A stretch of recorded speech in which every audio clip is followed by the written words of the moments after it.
Reporter merupakan pekerjaan yang sangat berat dan menuntut kesiapan fisik maupun mental apabila terjadi hal-hal yang mendadak dan viral. Seorang reporter harus ada di sana untuk meliput dengan selalu memasang tampang fresh, bukan seperti ini ya.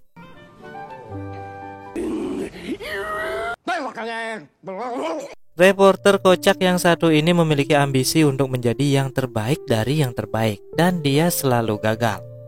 Sampai pada suatu hari dia menyalahkan Tuhan atas semua yang dia dapatkan, dan Tuhan memberikannya tugas yang sangat berat, yaitu menjadi Tuhan. What? Bagaimana bisa? Penasaran? Langsung saja kita simak reviewnya. Siapkan kopi, duduk manis, let's check it out. Who are you? I'm God. You have all my powers. Believe me, you don't want that kind of attention.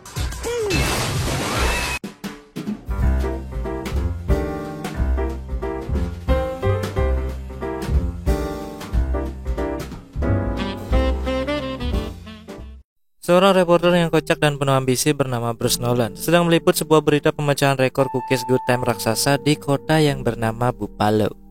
Ada Chef Juna tapi suka ngupil dan nenek tua yang jujurnya bukan main yang membuat Bruce sedikit stres memikirkannya. The neighborhood will be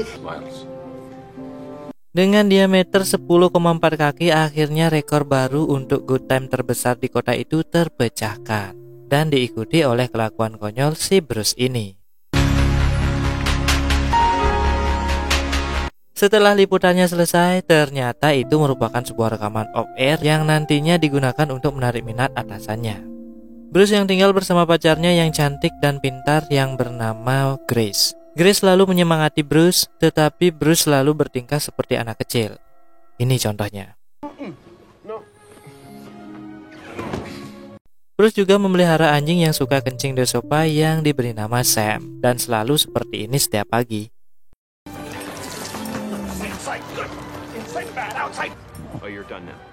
Ketika mereka berdua akan pergi ke tempat kerja masing-masing, Bruce diberi tasbih beruntungan oleh Grace. Tapi dia seperti tidak percaya dan akhirnya terjebak macet kan? Hati-hati lu bos dengan ucapanmu. Sesampainya di kantor, dia mendapatkan kabar buruk bahwa berita yang dia bawakan kemarin tidak akan ditayangkan karena ada rekan pesaingnya yang bernama Evan mendapatkan berita yang lebih hot dibandingkan pemecahan rekor sebuah kue. Hot yang dimaksud memang berita hot ya. Bruce yang meminta ke atasannya Jack agar diberikan kesempatan walaupun dengan hal konyol. Dan Jack akhirnya memberi tugas kepada Bruce untuk meliput acara live di televisi di mana Jack mengatakan bahwa dia akan bersaing di sana dengan Evan. Dengan bangganya Bruce memberitahu Grace dan Grace sudah memperingati Bruce agar jangan terlalu berharap, dan akhirnya acara live itu pun dimulai. Setelah pembawa acara mengatakan bahwa Evan akan menggantikan seorang pembawa acara pria di kantor tersebut, dari sinilah emosi Bruce ini mulai memuncak dan sempat membisu. Tapi akhirnya dia bicara dan no one can replace a buffalo. And I think add some caregivers, families, and ultimately. Come on, talk, Bruce. Hi, Susan. Oh, thank you, God. Backstabber. Pardon me, bastard. Back, Mom. Tell me, were you just too afraid to freeze your with a stupid hat? What? Come on, what are you doing? I don't want. Is it my hair, Bill? Floating beneath me. dipecat pastinya. Dari sinilah kesialan demi kesialan dia dapatkan, dari dihajar massa sampai bertengkar dengan pacarnya, lalu dia pergi dari rumah dan mencoba menyalahkan Tuhan dengan semua yang terjadi sampai mobilnya menabrak tiang. Dan disinilah dia selalu mendapat panggilan dari orang yang tidak diketahui.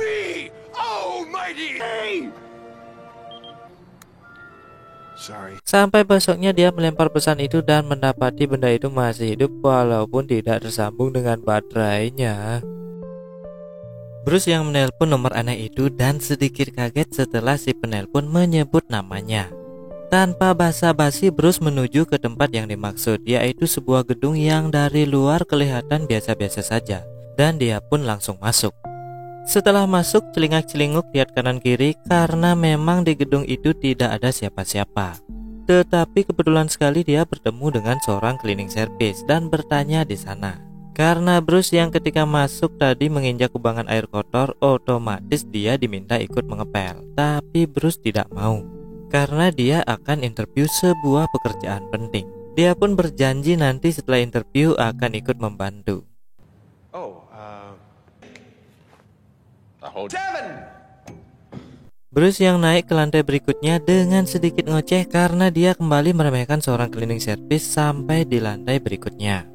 Ternyata di sana juga tidak ada siapa-siapa, tetapi dia melihat tangga lipat dan seseorang keluar yang ternyata dia adalah cleaning service yang tadi dong. Karena Bruce merasa dipermainkan, dia pun ingin turun. Setelah itu si cleaning service membuka bajunya dan memberitahu bahwa dia adalah Tuhan. I've been expecting you. You might need a ride home. I'm God. Siapapun yang diberitahu bahwa dia melihat sosok Tuhan pasti nggak percaya ya. Sama halnya dengan si Bruce ini, karena tidak percaya walaupun Tuhan sudah memberitahu semua kegiatan yang pernah Bruce lakukan dari sebuah laci ajaib, tapi Bruce masih tetap tidak percaya. Dengan semua ketidakpercayaannya, dia akhirnya bermain tebak jumlah jari, di mana ketika bermain dia curang dan yang terjadi Holding up. Now, 4. jari bisa jadi 7. Mampus. Tuhan yang marah dengannya akan memberikan sebuah tanggung jawab besar, yaitu Bruce akan menjadi yang maha kuasa setelah dia meninggalkan gedung itu. Bruce yang keluar dengan tergesa-gesa karena takut kembali menginjak kubangan air, tapi mengambang dong, dan dia mencoba tidak menghiraukannya. Setelah di dalam mobil, dia melihat bayangannya sendiri di spion dan berkata, "Hati-hati dengan pikiran dan ucapanmu, Bung." Benar saja, ketika dia turun, dia mengucapkan hal konyol yang tiba-tiba tangannya memegang pistol. Pistol berubah jadi mic. Dan yang terakhir, dia masuk ke sebuah kafe, mempertontonkan sedikit aksi sulap yang membuat takut kakek pengunjung kafe.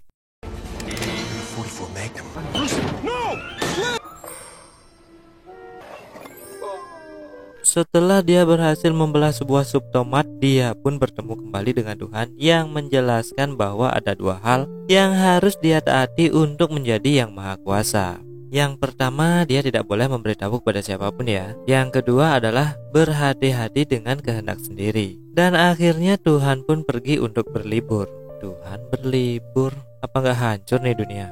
Wajah sumringah dan sedikit memberi pelajaran kepada para preman yang dulu pernah membuatnya babak belur. What up with thee? Malamnya dia pulang dan memberi sedikit kejutan kepada Grace dengan menarik bulan dan memberinya gairah yang mantap.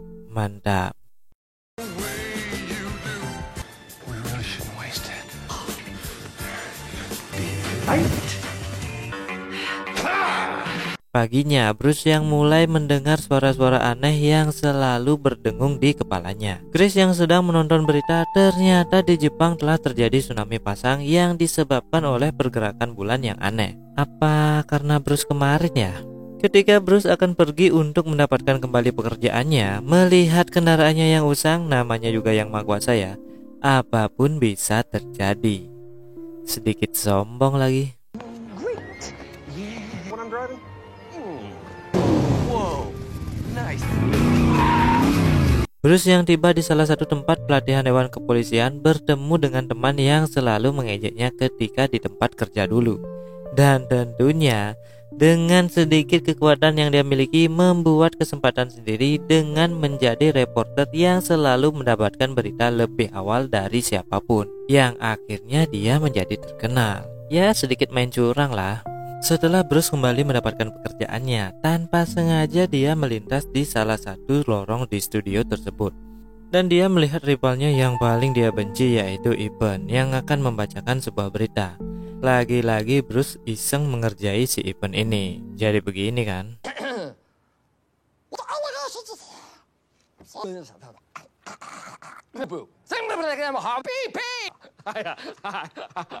Malamnya Bruce yang mengajak Grace makan malam, ditemani lagu yang romantis. Bruce yang dikira akan melamar Grace, ternyata dia hanya ingin mengatakan bahwa dia naik jabatan saja. Aduh, Bruce ini. Dan dari sini dia kembali mendengar suara-suara aneh, sampai-sampai dia marah dan akhirnya dia diajak ke puncak Gunung Everest oleh Yang Maha Kuasa. Dan di sana dia diberitahu bahwa suara itu adalah doa-doa dari kota Buffalo yang belum dia tanggapi. Is that part of the hilarity? Between 57th Street and Commonwealth. Ketika sampai di rumah, dia mulai memikirkan bagaimana caranya dia bisa merespon doa-doa yang terkumpul di kepalanya. Dari menyiapkan rak file, sticky note, dan akhirnya dia menggunakan aplikasi Wahwah yang dia pakai untuk menjawab semua doa yang sudah terkumpul dengan otomatis. Dan dia juga langsung meresponnya, tentunya yes semua ya. Entah itu doanya baik, buruk, pokoknya yes lah.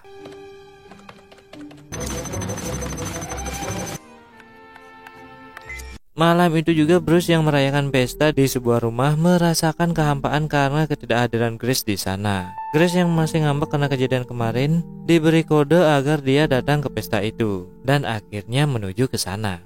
Karena Bruce kelihatan galau, dia dihampiri oleh teman sekantornya yang seksi dan Bruce langsung disosor. Sontak kejadian itu dilihat oleh Grace dan pergi meninggalkan Bruce karena sakit hati. Sudah sakit hati tidak dilamar, sakit hati lihat pacar selingkuh lagi. This is so weird. I tried to stop her, but she's really strong. Love for 5 years, but not me, Bruce. Bruce yang merasa bersalah membubarkan pestanya dengan membuat hujan buatan. Karena memang Bruce tidak bisa mengendalikan hati, yang dia bisa kendalikan hanya keadaan ya. Grace yang sudah pindah ranjang dengan Bruce ketika jogging melihat hal-hal yang aneh, menunjukkan dia harus balikan dengan Bruce. Pasti ulah si Bruce ini. Do that to Bruce. One charge the video. Sweating. Dan dengan berani Bruce bertemu dengan Grace di sebuah playgroup yang juga ingin menyatakan maaf dan gagal karena dia menambah keruh keadaan. Jelas kekuatan Tuhannya tidak berguna ya di sini. Bruce yang akan memulai pekerjaan impiannya sebagai pembawa berita selalu gagal karena lampu mati terus dan dia sadar bahwa keadaan sudah kacau karenanya. Setelah dia keluar dan berteriak, akhirnya dia kembali ke gedung tempat pertama dia melamar pekerjaan dulu dan kembali bertemu dengan cleaning service yang sama. Ternyata dia harus menepati janjinya untuk mengepel semua kotoran yang sudah dia buat sendiri. Alrighty then. A wonderful thing. Setelah itu Bruce merasa lebih lega, mulai menyadari dirinya dan mencoba untuk tidak selalu menyalahkan keadaan yang terjadi. Sampai pada suatu malam dia mendengarkan doa yang dipanjatkan oleh Grace meminta agar dia bisa melupakan Bruce untuk selamanya.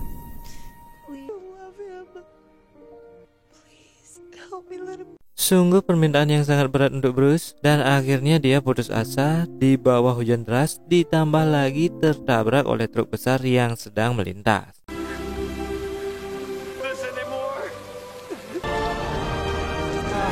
Bruce yang sudah berada di alam lain bertemu kembali dengan Tuhan dan menyebutkan doa yang berasal dari hatinya yang terdalam sampai akhirnya Bruce pun sadar dari koma dan sudah berada di rumah sakit. Bruce? Son. Someone up there. Setelah melihat kantong darah yang berlogo AB yang langka, ternyata itu merupakan milik Grace yang memang ada di sana. Karena memang Grace sangat khawatir dengan keadaan Bruce. Di akhir film terlihat Bruce yang sudah pulih dan kembali menjalani kehidupannya sebagai reporter yang tentunya lebih menghargai apa yang sudah dia miliki. Dan film pun tamat. Sebuah film yang memberikan arti hidup untuk selalu bersyukur dengan apa yang sudah kita miliki. Itu. Like jika kalian suka, subscribe untuk mendukung channel ini. Jangan lupa share ke teman-teman kalian ya. Terima kasih. Satu lagi, tonton film yang sesungguhnya. Terima kasih.